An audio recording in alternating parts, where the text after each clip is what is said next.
طواف وداع، احساس مفارقت۔ اس روز حرم شریف کا رنگ ہی کچھ اور تھا۔ اگرچہ وہی فرش تھا، وہی دیواریں تھیں، وہی ستون تھے، وہی زائرین تھے، وہی نمازی تھے، وہی سجدے تھے، وہی طواف تھا، لیکن نہ وہ شوق تھا، نہ وہ شدت تھی، نہ وہ ولولہ تھا۔ سارے حرم پر ایک اداسی چھائی ہوئی تھی۔ تسبیحیں رک رک کر چل رہی تھیں، انگلیاں کانپ رہی تھیں، ہونٹوں پر لرزش تھی، کندھے ڈھلکے ہوئے تھے، گردنیں جھکی ہوئی تھیں، نگاہیں نم آلود تھیں۔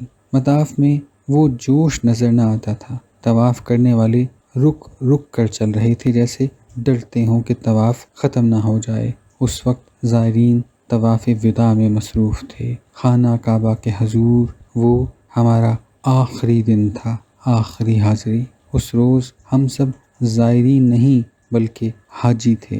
احرام اتر چکے تھے، یا اللہ میں حاضر ہوں کے نعرے ختم ہو چکے تھے۔ خانہ خدا خود بدلا ہوا تھا، نئے کپڑے پہنے وہ یوں نیا نیا سا لگتا تھا، جیسے اجنبی ہو، جیسے ہماری صرف سرسری جان پہچان ہو۔